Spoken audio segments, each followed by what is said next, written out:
At 11:47 on the night of June 13th, the candle inside the private chapel of the Apostolic Palace had almost died.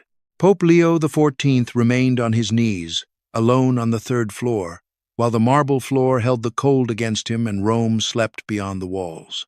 Behind him, on an oak desk near the doorway, one document waited without his signature, and in 18 days that document could become the legal line between obedience and rupture. It was an excommunication decree.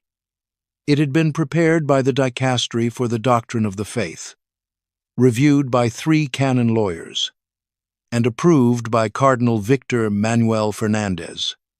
It named 4 priests who intended to be consecrated as Catholic bishops on July 1st without papal permission. 4 men moving toward a decision canon law treats as almost impossible to undo. Leo did not reach for the paper. He did not speak into the chapel. His hands stayed locked together beneath the crucifix, and the only sound was the candle wick sinking into its own wax.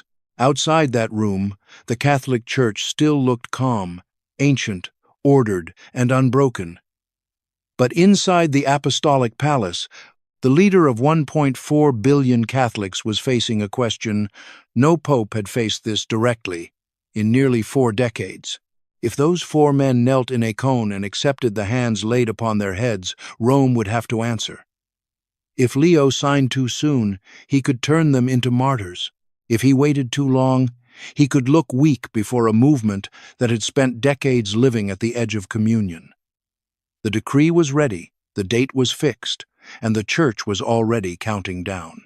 In early February of 2026, Father Davide Pagliarani did not issue a vague warning. He made an announcement with a date attached to it. The Society of St. Pius X would proceed with episcopal consecrations on July 1st, and the men would be ordained as bishops without the permission of Pope Leo XIV. Inside Rome, the wording mattered.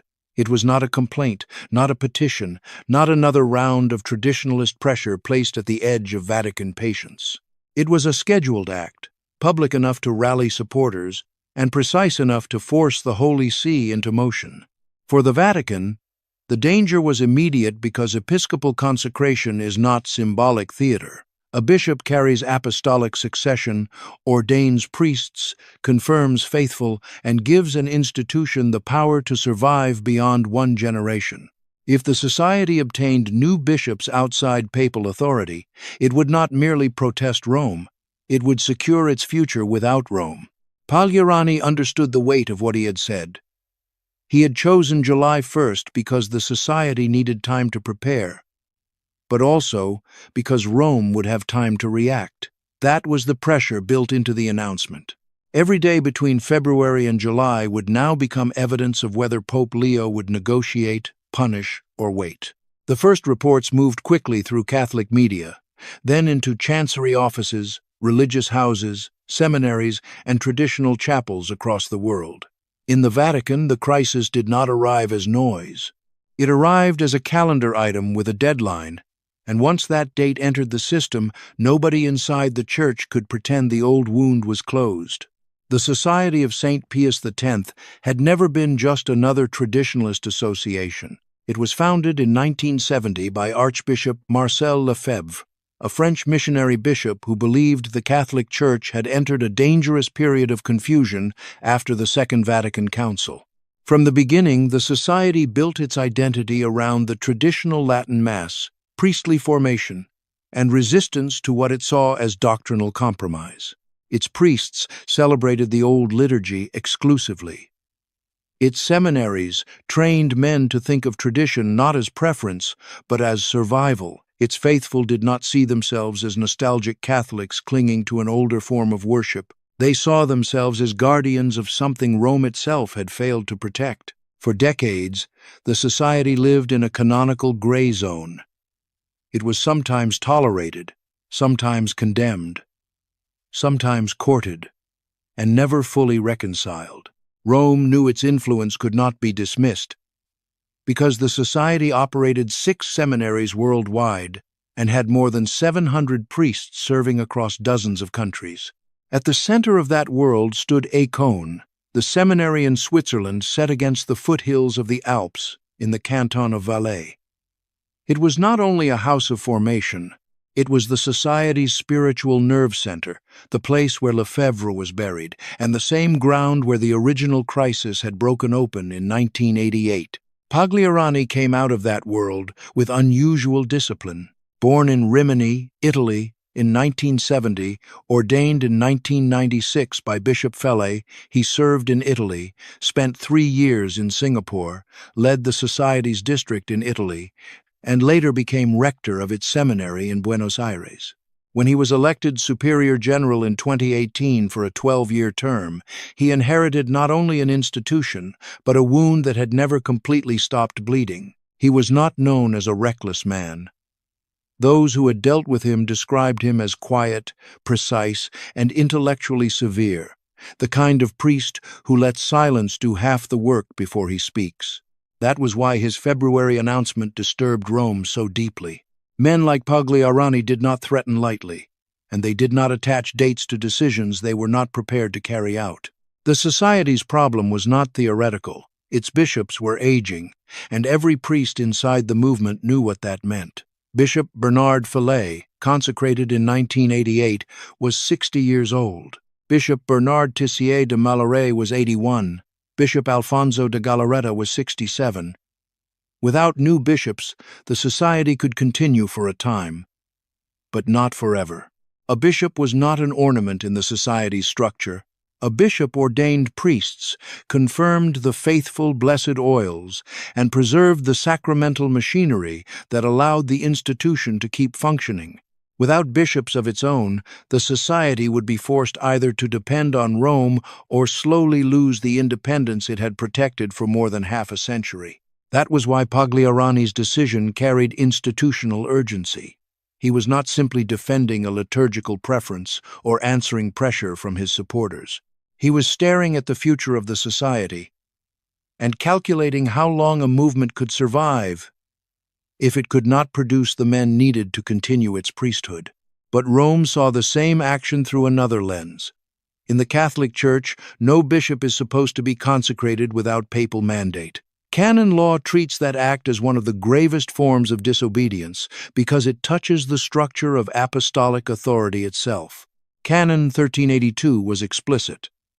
A bishop who consecrates another bishop without papal mandate, and the priest who accepts that consecration, incurs automatic excommunication.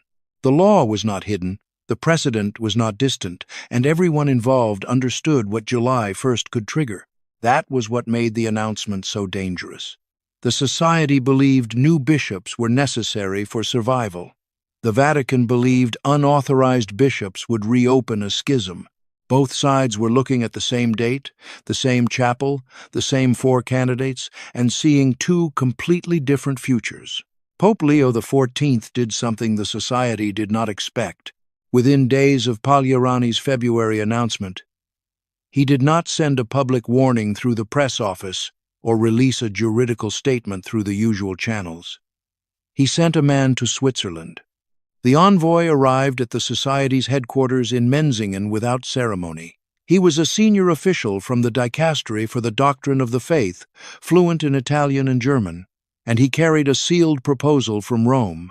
It was not a threat folded into diplomatic language. It was a structured offer, prepared to test whether reconciliation was still possible before July 1st became irreversible. That detail changed the atmosphere inside the Vatican. Previous popes had tried to manage the Society through discipline, concessions, permissions, and theological talks, but this was different. Leo was placing concrete terms on the table before the consecrations, not after them, and the timing revealed the strategy. The proposal contained 6 conditions. Rome was not asking the Society to vanish, surrender its liturgical life, or abandon its internal formation overnight. The Pope was offering a path that would give the Society a recognized structure while forcing it to answer the 2 questions it had avoided for decades. For Pagliarani, the sealed document was both opportunity and trap. It offered survival with legitimacy, but it also demanded a public act of recognition that could fracture his own faithful. The moment the envoy delivered it, the crisis stopped being only about unauthorized bishops. It became a direct test of whether the society could accept communion without rewriting its own identity. The first two conditions did not break the room. Rome offered recognition of the society as a personal prelature, with its own bishop and a protected internal structure. It also offered the society the continued right to celebrate the traditional Latin Mass exclusively, without forcing its priests into the liturgical life of ordinary diocesan parishes. The third and fourth conditions went deeper, but Pagliarani still did not refuse them. Rome proposed mutual recognition of sacraments and the inclusion of society seminaries under Vatican oversight with significant autonomy guaranteed. Within 72 hours, Pagliarani accepted the first four conditions, and for a brief moment the men around the file could see a narrow corridor opening. Then came the fifth condition. The society would have to make a formal public acknowledgement that the documents of the Second Vatican Council represented authentic magisterial teaching of the Catholic Church.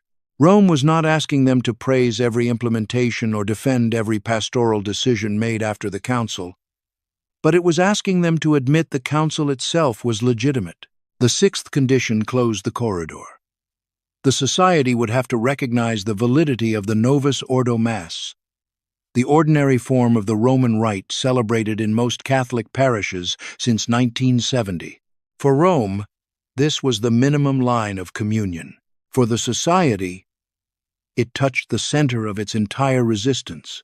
For more than 50 years, the society had argued that the Second Vatican Council contained serious doctrinal errors.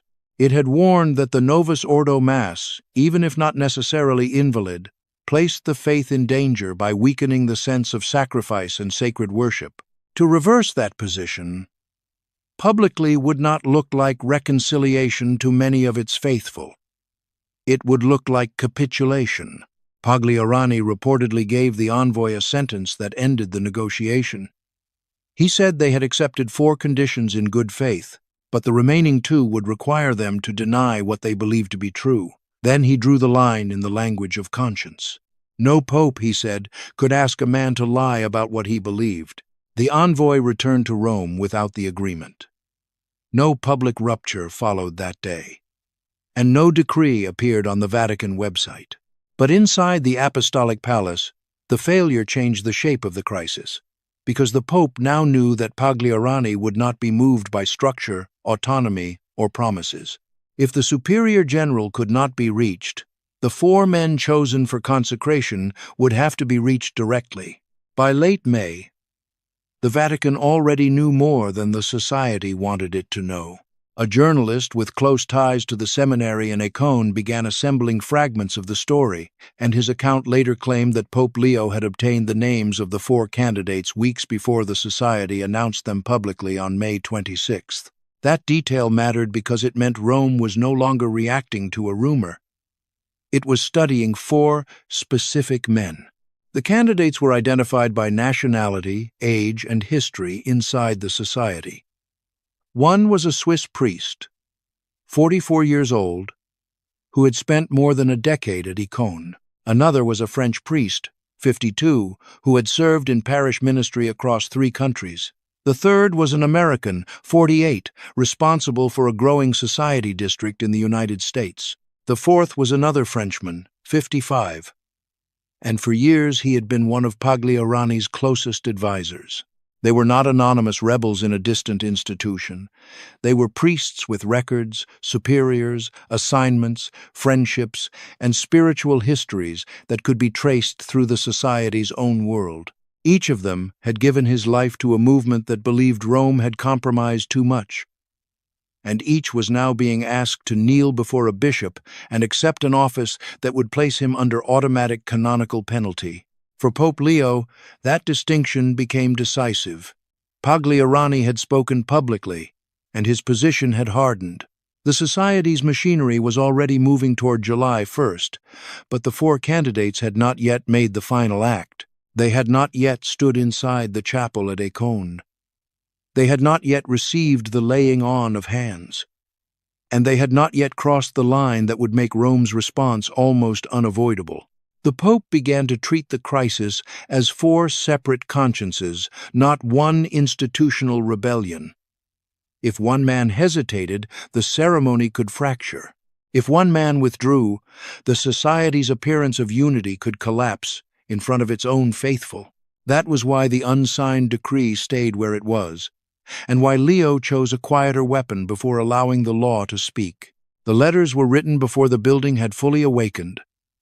At 3:30 in the morning on Saturday, June 13th, Pope Leo XIV sat at his desk in the papal apartment and began writing by hand.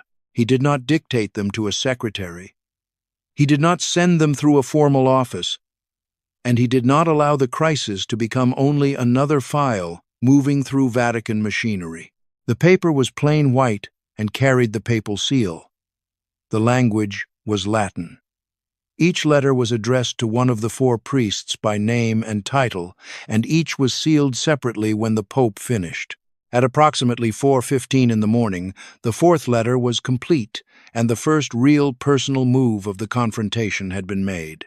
The letters did not threaten the men.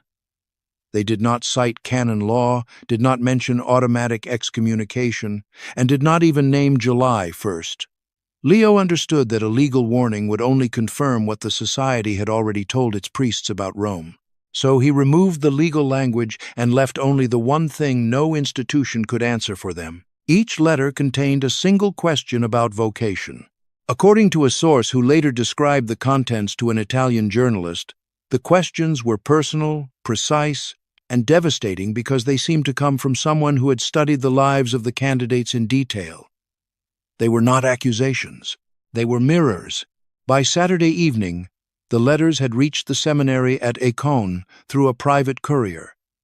They had not been sent through ordinary mail, and they had not passed through the usual channels of the nunciature. Someone had placed them directly into the society's world, and from that moment, the July 1st ceremony was no longer only a matter of obedience, law, or institutional survival. It had become a test of conscience inside four closed rooms. Inside Écône, the first reaction was controlled. 3 of the 4 candidates read the letters, consulted their superiors, and reportedly reaffirmed their commitment to the July 1st consecrations. One senior society priest later told an associate that the Pope was a good man, but goodness did not make him right, and the sentence moved through the seminary like a door closing. The 4th candidate did not close the door so easily. He was the youngest, a Swiss priest of 44, formed for more than a decade inside the seminary where the ceremony would take place. Late on Saturday night, after the Pope's letter had been delivered, he was seen in the corridor outside his room, with his breviary pressed against his chest and tears moving silently down his face. He was not making a scene. He was walking slowly, almost as if he had forgotten where he was supposed to go.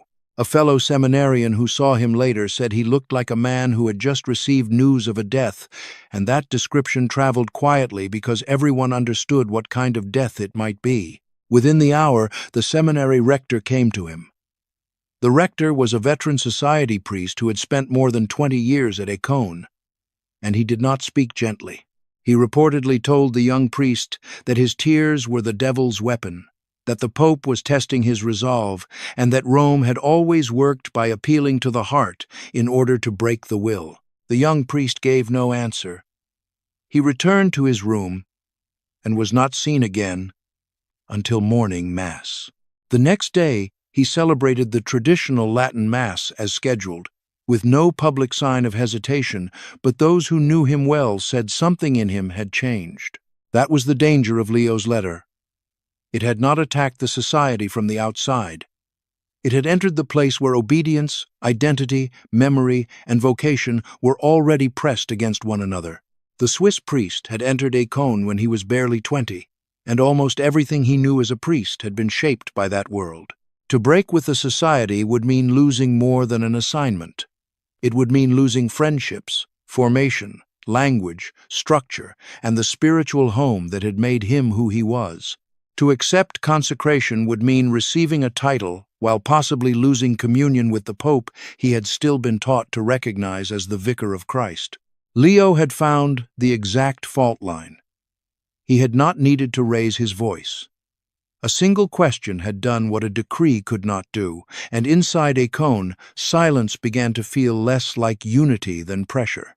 The crisis did not remain inside Vatican offices or behind the walls of Acon. By early June, it had entered kitchens, chapels, parish halls, family conversations, and seminary refectories across the society's world. The men at the center of the crisis wore cassocks and carried titles. But the wound was moving through ordinary Catholics who had built their entire lives around the old Mass. In Lyon, France, a woman in her late 50s agreed to speak to a Catholic news outlet using only her first name, Marie. She had attended society masses for 30 years, raised 4 children inside that community, watched her husband serve as a lector, and once believed her oldest son might enter the seminary. For her, the society was not an argument on paper. It was the place where she had learned to pray, suffer, belong, and believe. When the consecrations were announced, Marie did not speak like a rebel. She spoke like someone being forced into a choice she had spent decades trying to avoid. She loved the Latin Mass, but she also loved the Pope, and the sentence that stayed with everyone was simple: she should not have to choose. Her priest told her the consecrations were necessary for the society's survival. One of the aging bishops consecrated in 1988 told her fidelity to tradition sometimes demanded sacrifice. Marie listened, but the old memory would not leave her, because she had already watched this wound open once before. In 1988, she had been 22 years old. She remembered her parents arguing at the dinner table after Archbishop Lefebvre consecrated bishops without papal mandate. Her father said Lefebvre was right. Her mother said he had disobeyed. And for nearly a year, the house carried the weight of that division in silence. Marie was no longer asking who had won the argument. She was asking what it had cost. She did not want her grandchildren to inherit the same fracture, and that fear made her story larger than one chapel in Lyon. The same pressure appeared elsewhere. In Kansas City, a retired school teacher who had driven 90 minutes each way to attend the nearest society chapel every Sunday for 17 years told a Catholic blogger that she had stopped sleeping. She prayed for the society every night, but she also prayed for the Pope, and lately those two prayers felt as if they were pulling in opposite directions. In Buenos Aires, where Pagliarani had once served as seminary rector, a young seminarian preparing for ordination described a different kind of division. Some classmates believed the consecrations were an act of faith. Others believed they were an act of pride. Nobody said it openly, but he could feel it in the refectory, in the pauses before answers, in the way conversations ended when the wrong person entered the room. The silence kept returning. It was in the Pope's chapel, in the Swiss priest's corridor, at Marie's dinner table, in Kansas City, before dawn, and inside the seminary refectory in Argentina. It was the sound of Catholics realizing that a decision made by 4 men in Switzerland could divide people who had never met them. The history behind the fear was not ancient.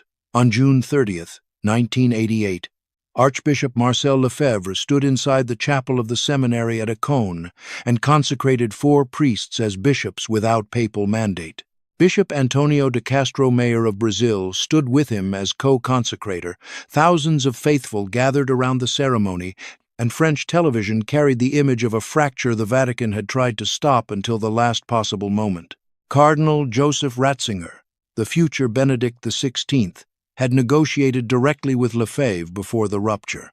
On May 5, 1988, Lefebvre signed a protocol of accord that would have given the society a canonical structure, its own bishop, and broad liturgical autonomy. By the next morning, he had withdrawn his signature because he no longer trusted Rome to appoint a bishop quickly enough. Lefebvre believed the Vatican would delay until he died, and the society weakened without episcopal leadership. His reported explanation was short and devastating. He could not wait, because he believed the good Lord would not understand it.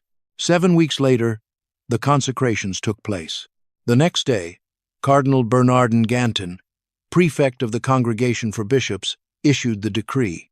Lefebvre de Castromayor and the 4 newly consecrated bishops had incurred automatic excommunication under Canon 1382. Lefebvre died on March 25, 1991, unreconciled with Rome, but the crisis did not die with him. In January 2009, Pope Benedict XVI lifted the excommunications of the 4 bishops in an act of reconciliation that stunned the Catholic world. The gesture became controversial almost immediately because Bishop Richard Williamson had made public statements denying the scale of the Holocaust, and his inclusion provoked outrage far beyond traditional Catholic circles. Benedict still pressed forward because he believed the wound had to be healed before it hardened forever. Theological talks continued under Benedict and Francis, but they never produced full agreement. That was why 2026 felt so dangerous. It was not a repetition of 1988 in every detail, but the structure was unmistakable. The same seminary, the same question of bishops, the same canonical line, the same fear that an attempt to preserve tradition could end by deepening separation. Inside the Vatican, Cardinal Fernandez had already prepared the excommunication decree within days of Pagliarani's February announcement. The document cited Canon 1382, referenced the 1988 precedent, and named the parties who would incur automatic penalties if the July 1 consecrations proceeded. By early June, the decree was on the Pope's desk, waiting only for his signature. During a private meeting in the first week of June, Fernandez reportedly urged Leo to sign it on Monday and give the 4 men 18 days to reconsider. The logic was procedural and hard. If the decree appeared with the Pope's signature before the ceremony, one of the candidates might break under the weight of seeing the penalty already sealed. Leo did not accept the timing. His answer was quiet. Not yet. When Fernandez warned that every day of silence would be read as weakness, the Pope let the warning remain in the room before answering that he was not writing to Pagliarani. He was writing to the 4 men, and a signature on a decree was not a word, it was a wall. That sentence explained the entire strategy. The envoy to Menzingen, the 6 conditions, and the handwritten letters were not separate moves. They were one campaign designed to isolate the decision, remove the protection of collective language, and place the weight of July 1 directly on the shoulders of the men who would have to kneel and say yes. Leo knew Pagliarani had already committed himself publicly. The superior general could not easily retreat without losing authority inside the society. But the 4 candidates had not yet crossed the final line, and until hands were laid upon their heads, the Pope believed there was still one chance left. Preparations continued in Icone. Invitations had gone out. Pilgrimages were being organized, and a Catholic travel company was advertising a 7-day pilgrimage departing from Boston on June 27th for the consecrations.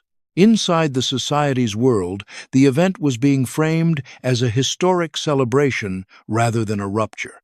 At the Vatican, the atmosphere was different. Officials described quiet dread because they knew that if the consecrations went forward, the decree would be signed and the fragile, unofficial relationship between Rome and the Society would shatter. One senior Vatican official warned that the Church was no longer living in 1988, because every Catholic with a phone would watch the rupture unfold and choose a side. Leo had studied that earlier crisis closely. He had read Lefebvre's letters, Ratzinger's correspondence, and the Protocol of Accord line by line. He concluded that the mistake in 1988 had not been the existence of a decree, but the fact that it came after the act, when punishment could no longer prevent the wound. There was another danger behind his hesitation.